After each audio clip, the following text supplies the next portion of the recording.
Hi my dears and friends, welcome to Craftery channel. இன்னைக்கு வந்து Raksha Bandhan festival. அதனால நம்ம ரக்ஷா பந்தன் அன்னைக்கு கையில் கட்டுற அந்த கயிறு வந்து எப்படி செய்யலாம் அப்படின்னு பார்க்கலாம்.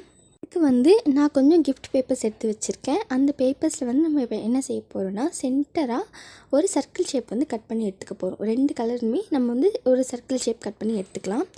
நான் வந்து ப்ளூ கலர் பேப்பர், அதுக்கப்புறம் கோல்டன் கலர் பேப்பர் எடுத்து கட் பண்ணி வச்சுருக்கேன். உங்களுக்கு எந்த கலர் பிடிச்சிக்கோ நீங்கள் அந்த கலர் பேப்பர் வந்து எடுத்துக்கோங்க. எடுத்துக்கிட்டு அதோட சென்டரில் வந்து நான் ஒரு கம்மோட அந்த கேப் வச்சு ஒரு சர்க்கிள் மாதிரி வரைஞ்சிக்கிறேன். இது வரைஞ்சிக்கிட்டு இதில் என்ன செய்ய போகிறோன்னா, அந்த ரெண்டு பேப்பரை எடுத்து வச்சு அந்த ஷேப்பை வந்து நம்ம அப்படியே கட் பண்ணி எடுத்துக்கலாம். அது வந்து எப்படி கட் பண்ணுறோன்னா, அந்த சென்டர் அந்த பார்ட்டை மட்டும் விட்டுட்டு சைடில் இருக்கிற மிச்ச பார்ட் எல்லாமே கொஞ்சம் லாங் ஷேப்பில் வந்து நம்ம வந்து ஃபுல்லாக கட் பண்ணிக்கணும். உங்களுக்கு வீடியோவில் பார்த்தீங்கன்னா கரெக்டாக தெரியும். இப்போ பாருங்கள், நான் வந்து கட் பண்ணி எடுத்துட்டேன். இந்த மாதிரி வந்து நம்ம கட் பண்ணிக்கலாம். கட் பண்ணிக்கிட்டு அந்த சென்டர் பார்ட் வந்து நம்ம விட்டு வச்சோம் இல்லைங்களா, அந்த இடத்துல வந்து கம் போட்டு ஒட்டிக்கலாம். இதனால தான் நம்ம வந்து அந்த சென்டர் பார்ட் வந்து கட் பண்ணாமல் விட்டது. இப்போ நம்ம நெக்ஸ்ட் என்ன பண்ண போகிறோன்னா, நான் வந்து ஒரு கிஃப்ட் பேப்பர் எடுத்து வச்சுருக்கேன். இந்த கிஃப்ட் பேப்பரை வந்து நம்ம ஒரு ஸ்கொயர் ஷேப்பில் வந்து கட் பண்ணி எடுத்துக்கலாம். கட் பண்ணி எடுத்துக்கிட்டு அதில் வந்து நமக்கு பிடிச்ச ஷேப்பில் வந்து நம்ம ஃப்ளவர் வரைஞ்சிக்கலாம். நான் வந்து நம்ம எப்போவுமே வரைகிற மாதிரி அந்த நார்மலாக சிம்பிளான ஃப்ளவரே வந்து நான் வரைஞ்சிக்கிறேன். உங்களுக்கு நீங்கள் எப்படி பிடிச்சிருக்கோ அந்த மாதிரி வந்து வரைஞ்சிக்கோங்க. இப்போது இதையும் என்ன பண்ணலாம், கட் பண்ணி எடுத்துக்கலாம். எடுத்துக்கிட்டு அந்த நம்ம செஞ்சு வச்சுருக்க கிஃப்ட் பேப்பருக்கு மேலே வந்து இதை வச்சு ஒட்டிக்கலாம். இப்போ பாருங்கள், இப்போ வந்து நான் ஒட்டிட்டு சென்டரில் வந்து நான் ஒரு ஸ்டோன் வந்து ஒட்டியிருக்கேன். இப்போது இன்னும் கொஞ்சம் குட்டியான ஸ்டோன் எடுத்து அந்த கிஃப்ட் பேப்பருக்கு சைட்லலாம் இருக்கிற இடத்துல வந்து நம்ம ஒட்டிக்கலாம். அப்போ வந்து பார்க்கும்போது இன்னுமே கொஞ்சம் அழகாக டெக்கரேட்டிவாக தெரியும். இன்னும் பார்க்கவே கொஞ்சம் கிராண்டாக தெரியும். அதுவும் இல்லாமல் இது வந்து கிஃப்ட் பேப்பர் அப்படின்றதுனால கொஞ்சம் நம்ம கையில் கட்டியிருக்கும் போது கொஞ்சம் நல்லா மினுன்னு தெரியும். இப்போது அந்த ஸ்டோன்ஸ் எல்லாத்தையும் நம்ம என்ன பண்ணலான்னா, அந்த கிஃப்ட் பேப்பருக்கு மேலே வந்து வச்சு ஒட்டிக்கலாம். இப்போது நான் ஒட்டுற மாதிரி நீங்களும் ஒட்டிக்கோங்க. நான் வந்து என்ன செஞ்சுருக்கேன்னா, ஒரே ஒரு லேயர் மட்டும்தான் ஸ்டோன்ஸ் வந்து ஒட்டுறேன். மிச்சத்துக்கெலாம் வந்து அப்படியே விட்டுட்டேன். உங்களுக்கு பிடிச்சிருந்துச்சுன்னா நீங்கள் வந்து அந்த ஃபுல் கிஃப்ட் பேப்பர் ஃபுல்லாகவே வந்து நீங்கள் அதே மாதிரி ஸ்டோன்ஸ் வந்து ஒட்டிக்கலாம். இப்போ பாருங்கள், இப்போ வந்து நான் ஒட்டிகிட்ருக்கேன். இதே மாதிரி நீங்களும் ஒட்டிக்கோங்க. இப்போது நெக்ஸ்ட் நான் என்ன பண்ணியிருக்கேன்னா, நம்ம வீட்டில் யூஸ் பண்ணுற நார்மலாக பூக்கட்டுற நூல் வந்து எடுத்திருக்கேன். அதுக்கப்புறமா நம்ம வந்து துணி தைக்கிறதுக்கு யூஸ் பண்ணுவோம் இல்லைங்களா, அந்த நூலும் எடுத்திருக்கேன். இப்போது அந்த நூல் எல்லாத்தையுமே நம்ம மூணாக எடுத்துக்கிட்டு அதை வந்து நம்ம பின்னல் மாதிரி ஒரு பின்னிக்கலாம். இப்போது அந்த நூல் ஃபுல்லாகவே நம்ம வந்து ஒரு பின்னல் மாதிரி ஃபுல்லாகவே பின்னிக்கணும். அந்த ஸ்டார்டிங்லேருந்து எண்டிங் வரைக்கும் பின்னிக்கணும். ஸ்டார்டிங் மட்டும் கொஞ்சோண்டு நூல் வந்து விட்டு வைங்க. அங்கே வந்து ஒரு நாட் போட்டு வச்சுக்கோங்க. அப்போ தான் நம்மளோட கயிறு வந்து அது கட்டும்போது கொஞ்சம் அழகாக இருக்கும். அதனால் இப்போது நான் பின்னுற மாதிரி நீங்களும் பின்னிக்கோங்க. நான் வந்து ப்ளூ கலர் அதுக்கப்புறமா ஒயிட் கலர் எடுத்திருக்கேன். உங்களுக்கு வேணும் நீங்கள் எந்த கலர் பிடிச்சிருக்கோ அதே கலரில் வந்து நீங்கள் எடுத்துக்கோங்க. இப்போ நம்ம என்ன செய்ய போகிறோன்னா, இந்த த்ரெட்டோட சென்டர் பார்ட்டில் வந்து நம்ம செஞ்சு வச்சுருக்கிறத ஒட்ட போகிறோம். இப்போ நம்ம செஞ்சு வச்சுருக்கிறத எடுத்து அந்த த்ரெட்டோட சென்டர் பார்ட்டில் வந்து கம் அப்ளை பண்ணி ஒட்டிக்கலாம். இப்போது நான் வந்து ஒட்டிட்டேன். அவ்வளோதான், இந்த ராக்கி கயிறு வந்து ரெடி ஆகிடுச்சு. உங்களுக்கு வேணும்னா நீங்கள் இன்னும் எக்ஸ்ட்ரா டிசைன்ஸ் கூட வச்சுக்கலாம். இப்போது இதை எடுத்து நம்ம கையில் கட்டினா பார்க்கவே ரொம்ப மின்னு ஜொலிக்கும்.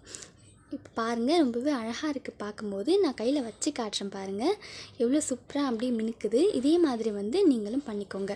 பண்ணிக்கிட்டிங்கன்னா உங்களுக்கு வந்து சிம்பிளாக வீட்டில் இருக்கிற பொருளே வச்சு இந்த மாதிரி நம்ம ரக்ஷா பந்தனுக்காக அந்த கயிறு கட்டும்போது ரொம்பவே அழகாக இருக்கும். இப்போ வந்து நான் நெக்ஸ்ட் மெத்தட்லேயும் நான் வந்து உங்களுக்கு சொல்லிக் கொடுக்குறேன் எப்படி செய்யலாம் அப்படின்னு. நெக்ஸ்ட் மெத்தடுக்கு வந்து நம்ம என்ன செய்ய போகிறோன்னா, நான் வந்து ஒரு கார்ட்போர்ட் பீஸ் எடுத்திருக்கேன். அந்த கார்ட்போர்ட் பீஸுக்கு மேலே நம்ம நார்மலாக வீட்டில் யூஸ் பண்ணுற அந்த துணி தைக்கிறதுக்கு யூஸ் பண்ணுற அந்த நூலையே எடுத்து ஒரு 4-5 அந்த மாதிரி நிறைய ரோல்ஸாக வந்து சுற்றிக்கலாம். கொஞ்சம் நிறையவே சுற்றிக்கோங்க. சுற்றிக்கிட்டு அதோட மேலே இருக்கிற பார்ட்டையும் கீழே இருக்கிற பார்ட்டையும் வந்து நம்ம கட் பண்ணணும். கட் பண்ணுறதுக்கு முன்னாடி அது பிரிஞ்சு வராமல் இருக்கிறதுக்காக சென்டரில் வந்து ஒரு நாட் போட்டுக்கோங்க. நாட் போட்டுக்கிட்டு மேலேயும் கீழேயும் வந்து இப்போ நான் கட் பண்ணுற மாதிரி நீங்கள் வந்து கட் பண்ணிக்கோங்க. கட் பண்ணிக்கிட்டோம் அப்படின்னா அது வந்து பார்க்கவே இன்னும் கொஞ்சம் அழகாக தெரியும். நம்ம கட் பண்ணாமல் வைக்கிறத விட கட் பண்ணிவிட்டு வச்சோன்னா இன்னும் நல்லா தெரியும். இப்போ வந்து அதை இந்த மாதிரி ஒரு பேட்ச் மாதிரி செஞ்சுக்கோங்க. அதை அப்படியே நீங்கள் மடிச்சிங்கனாலே இந்த மாதிரி வந்துடும். இந்த மாதிரி செஞ்சுக்கோங்க. இந்த மாதிரி செஞ்சுக்கிட்டு நம்ம சென்டரில் வந்து எந்த டெக்கரேஷன் வேணாலும் பண்ணிக்கலாம். நான் வந்து வீட்டில் இருந்த ஸ்டோன்ஸே வந்து ஃபுல்லாக ஒட்டிக்கிறேன். அந்த சென்டர் பார்ட்டில் மட்டும், அந்த த்ரெட்டோட சென்டர் பார்ட்டில் மட்டும் நான் ஸ்டோன்ஸ் வச்சு ஒட்டிக்கிறேன். உங்களுக்கு வேணும்னா நீங்கள் சைட்லேயும் கூட வச்சு ஒட்டிக்கலாம். அழகாக தான் இருக்கும் அதுவும் பார்க்குறதுக்கு. இப்போ பாருங்கள், நான் ஒட்டிகிட்ருக்கேன். நான் ஒட்டியிருக்க மாதிரி நீங்களும் ஒட்டிக்கோங்க. இப்போ உங்களுக்கு பார்த்தீங்கன்னா நல்லா தெரியும் நான் எப்படி ஒட்டியிருக்கேன்னு.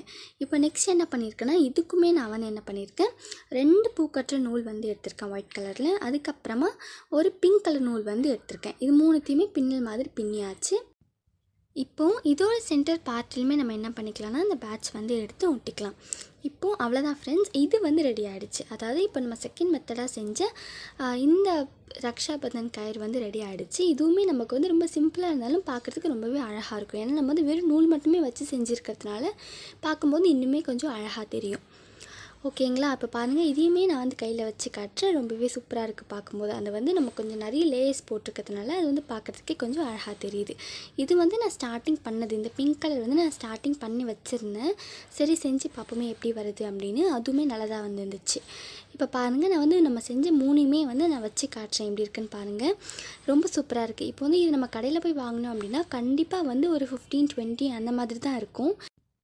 நாம் அந்த மாதிரி செய்யறதை விட வீட்டில் இருக்கிற சிம்பிளான பொருளெல்லாம் வச்சு இப்படி ஈஸியாக செஞ்சுக்கலாம். இதுவுமே பார்க்க ரொம்பவே அழகாக தான் இருக்கும். ஓகே ஃப்ரெண்ட்ஸ், இந்த வீடியோ வந்து முடிஞ்சிருச்சு. இந்த வீடியோவில் வந்து நம்ம ரக்ஷா பந்தன் கயிறு வந்து எப்படி வீட்லேயே ஈஸியாக செய்யறதுன்னு பார்த்தோம். அவ்வளோதான் ஃப்ரெண்ட்ஸ், இந்த கிராஃப்ட் முடிஞ்சிருச்சு. இந்த கிராஃப்ட் உங்களுக்கு பிடிச்சிருந்துச்சுன்னா மறக்காமல் நம்மளோட சேனலை லைக் பண்ணுங்கள், ஷேர் பண்ணுங்கள், சப்ஸ்கிரைப் பண்ணுங்கள். தேங்க்ஸ் ஃபார் வாட்சிங். பாய்.